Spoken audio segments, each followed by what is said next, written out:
Muito bem, estamos de volta com as últimas notícias, as últimas informações do Fluminense aqui no canal do Lessa, nesta segunda-feira, pós-derrota, não é derrota, né? Um empate, poderia ter sido derrota contra o Santos ontem na Vila Belmiro, jogadores de folga até sexta-feira, nesta data FIFA, o elenco só se reapresenta na próxima sexta-feira, mas temos algumas coisas para falar. Ainda improvisado aqui no cantinho de casa, em breve, a reforma do estúdio está finalizando, em breve vai ter estúdio novo aqui no canal do Lessa, novidades, tenho certeza que vocês vão curtir bastante, pelo menos eu espero, então tem um pouquinho de paciência agora, porque estou muito ansioso já para colocar logo em prática aqui as mudanças, para ter um novo estúdio e para trazer ainda mais qualidade para vocês que estão sempre aqui acompanhando o canal em busca de notícia e sempre tentando ficar com o objetivo, com o intuito de ficar muito bem informado sobre o Fluminense. Essa é a nossa missão. E hoje a gente vai falar um pouquinho ainda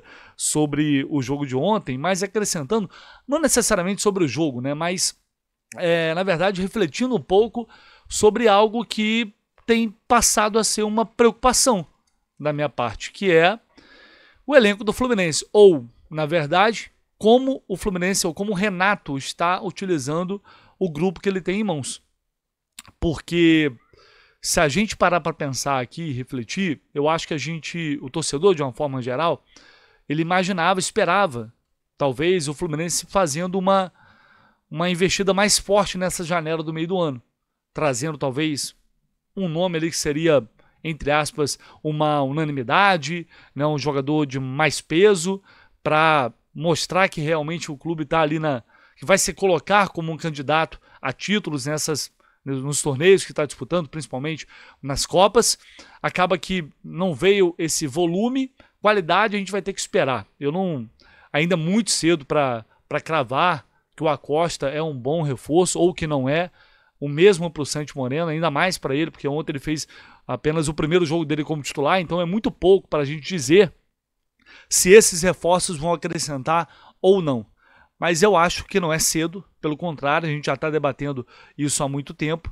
A gente tem ainda, para mim, alguns problemas. A zaga sempre foi e vai continuar sendo, na minha opinião. A chegada do Igor Rabelo, acho que não vai mudar isso. O Fluminense precisava de um jogador de mais qualidade para esse setor e não contratou.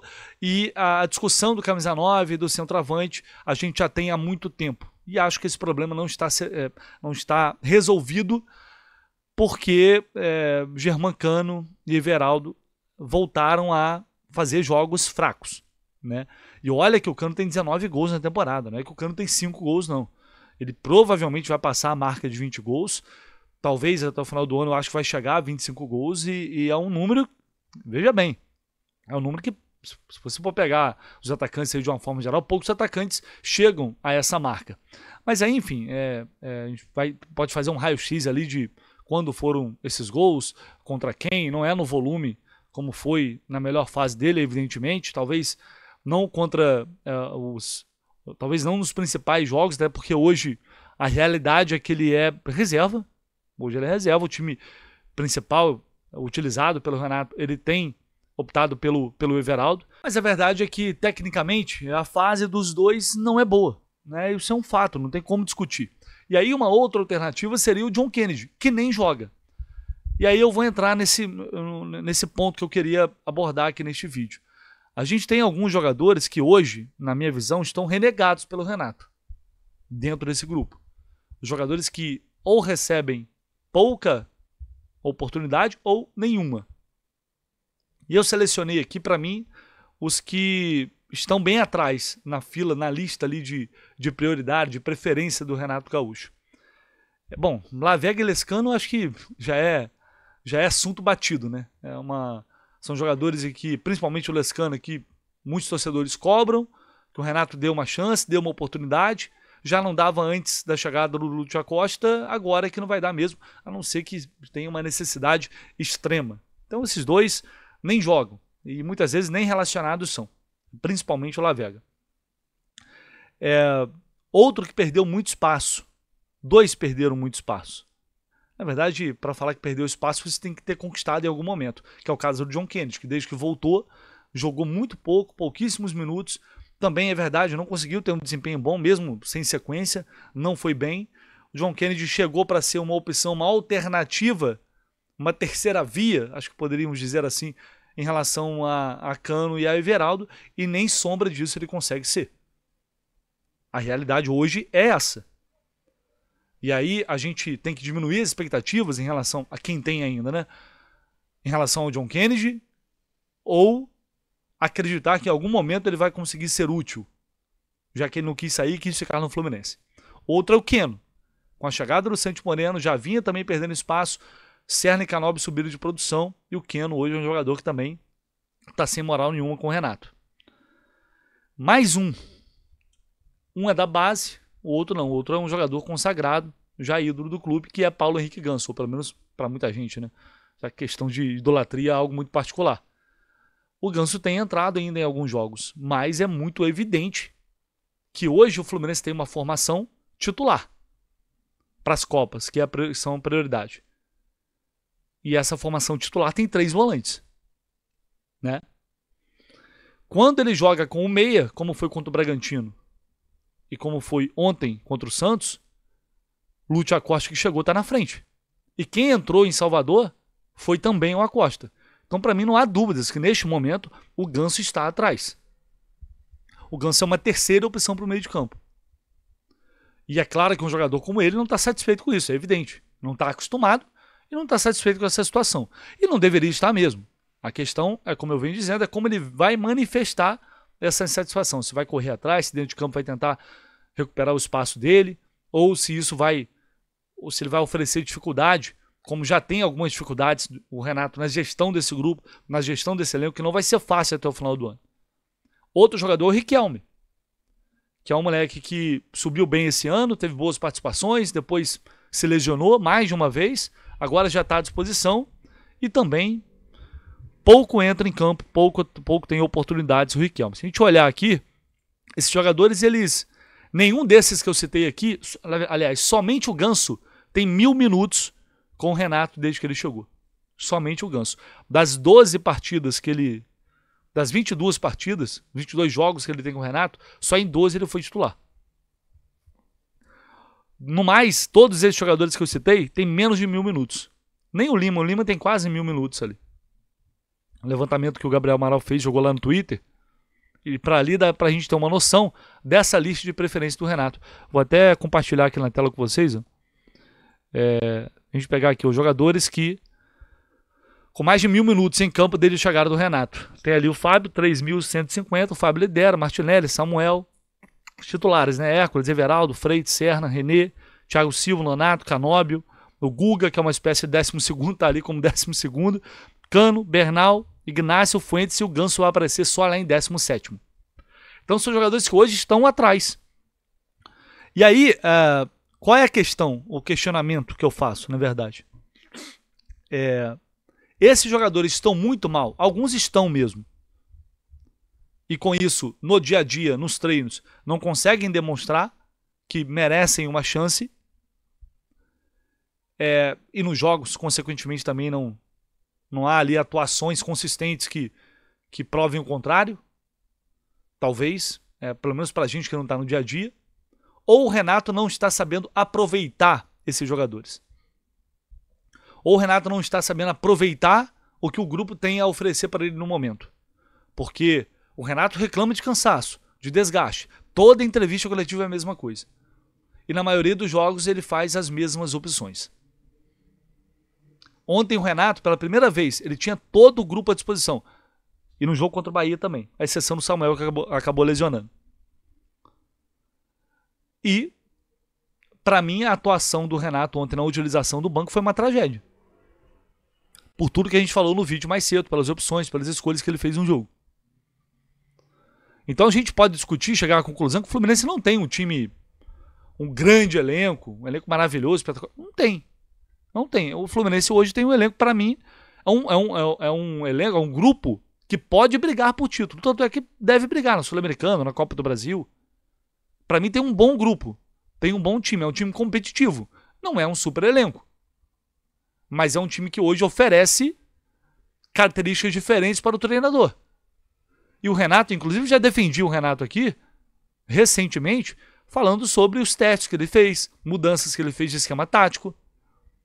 Mas nessas últimas oportunidades, ele tem escolhido sempre os mesmos jogadores. E aí a questão é, porque uma das grandes responsabilidades do treinador, dos grandes méritos, é você recuperar alguns atletas. É você fazer aquele cara que não está num momento bom, dar chance para ele, dar motivação, não é nem motivação, confiança, e recuperar aquele cara, fazer aquele cara jogar bem de novo. Aproveitar talvez o cara fazendo uma função diferente. Dar confiança para um moleque como o Riquelme, entrar, corrigir, ser menos fominha, entrar, jogar pelo time, conversar, trocar ideia com os jogadores. Isso é trabalho do técnico no dia a dia. E com esses elencos, eu, por exemplo, já ouvi que o Renato conversa muito pouco com alguns jogadores, principalmente com esses que não têm muita oportunidade. Isso eu já ouvi de pessoas lá dentro. E aí, né, a conversa só não resolve, mas a conversa também é muito importante. Para você conseguir colocar esses atletas também à disposição, para quando tiver necessidade, precisar fazer algo diferente, você ter essa opção, você ter com o que fazer, ou com quem jogar. É um diagnóstico que eu não consigo fazer agora. A gente só vê o que está em campo. A gente analisa o que está em campo, o que a gente vê em campo. Mas no dia a dia a gente não vê. Como esse grupo está sendo gerido, como esses jogadores estão sendo, né, trabalhados, um nível de trabalho para recuperar a moral de alguns. Isso também é gerir grupo. Então é algo que me preocupa. Eu não acho que o elenco do Fluminense é um elenco fraco. Eu não acho que o elenco do Fluminense é um elenco sem opções. Ele pode não ser maravilhoso, mas é um elenco tão competitivo que está competindo. Se levasse a sério alguns jogos como não levou ontem, poderia estar com mais pontos no campeonato e está avançando nas Copas. E também isso não é por acaso, também não é milagre, porque tem qualidade ali. Pode não ser melhor, mas tem qualidade. Então ainda não consigo precisar se é uma questão de elenco ou se o Renato não consegue aproveitar bem os jogadores que hoje ele tem no grupo. Eu acho que é uma coisa que a gente tem que observar daqui em diante. Tá? E ontem o Vojvoda, inclusive, falou sobre a atuação do Santos ali e tal, e olha só o que ele falou, e eu tinha falado sobre isso na nossa análise mais cedo. Van a ter posibilidades y opciones conmigo los garotos de la base. Fiquen tranquilos, mas bueno, eu ya comienzo a saber lo que es Santo, porque la primera pregunta es con respecto a los meninos de la base. Entonces eso, bueno, rescato principalmente el esfuerzo de los jugadores, la actitud, el orden defensivo también. Acho que el segundo tiempo no sufrimos un chute a gol, con un Jimmy Bomb, un Jimmy que hizo un grande mundial de clubes, con jugadores bueno, de alta cualidad. Nos tenemos nuestro Jimmy, tenemos a nuestro líder también, como Neymar, más acho que hicimos una partida equilibrada en el primer tiempo y una partida superior al adversario en la segunda parte. Pois é. Ele dizendo que não sofreu nenhuma finalização do Fluminense no segundo tempo. Porque, como dissemos, o Fluminense não quis jogar futebol, o Fluminense não quis ganhar o jogo. E contra um dos times mais fracos hoje do campeonato, a realidade hoje é essa, o Santos é um dos times mais frágeis do campeonato, o penúltimo, a segunda pior campanha como mandante no Campeonato Brasileiro, e o Fluminense passou o segundo tempo inteiro com espaço para jogar, com espaço para contra-atacar, sem dar um chute no gol. Porque tinha 2 volantes de marcação, ali por volta dos 30, e depois tirou um centroavante e colocou um zagueiro. Né? Eu acho que essa fala do Vojvoda já só reforça tudo que a gente vem conversando desde ontem. E como nessa partida o Renato tinha alternativas, tinha atacantes, tinha o Lima, que é um jogador que está mal, mas tantas e tantas vezes foi utilizado para eles em situações que a gente não queria, que a gente não achava que deveria. E ontem o Lima não servia. Serviu em outros jogos. Mas ontem era melhor o Thiago Santos e um jogador, que é o Otávio, que eu acho que pode ser o último, mas está há 4 meses sem jogar. Enfim, gestão de grupo, de elenco, recuperar jogadores, também faz parte de um bom trabalho do treinador. Só vou deixar no comentário fixado aqui o link para Mais Ágil. Se você não conhece a Mais Ágil, pode entrar em contato se a tua necessidade é antecipar o FGTS, o fundo de garantia. Você tem lá aquele dinheiro parado, está precisando de uma grana urgente para resolver alguma coisa na tua vida, e aí tem que ter dinheiro na mão, não tem jeito. Entre em contato com a Mais Ágil, que eles vão, na mesma hora, mostrar para vocês como é feito o trabalho. E claro, É preciso você se informar muito bem com as taxas envolvidas para saber se faz sentido, se é isso realmente que você quer, para depois não se arrepender. Por isso tem uma galera lá pronta para te atender, te explicar e mostrar como funciona, tá? Entre em contato com a Mais Ágil se você quer antecipar o seu FGTS. O link está aqui no comentário fixado. Só para fechar, hoje é uma notícia que meio que veio à tona aqui no futebol brasileiro, sobre Marcos Leonardo, jogador que inclusive fez gol no Fluminense na Copa do Mundo, jovem, revelado pelo Santos, que está no Al Hilal da Arábia Saudita, quer voltar para o Brasil, porque sonha com a Copa do Mundo e acha que aqui vai ter mais chances de conquistar esse sonho. Acho que nem isso aí também é um pouco de desculpa, deve estar querendo voltar para cá, enfim, não deve estar muito satisfeito lá, mas enfim, ele quer voltar para o futebol brasileiro e o São Paulo está costurando um acordo para trazer o Marcos Leonardo por empréstimo, porque ele já disse que não quer ir para o Santos. O Santos está mal, e olha que é revelado no Santos, tá? Com Neymar e tudo, mas a princípio ele não quer ir para o Santos.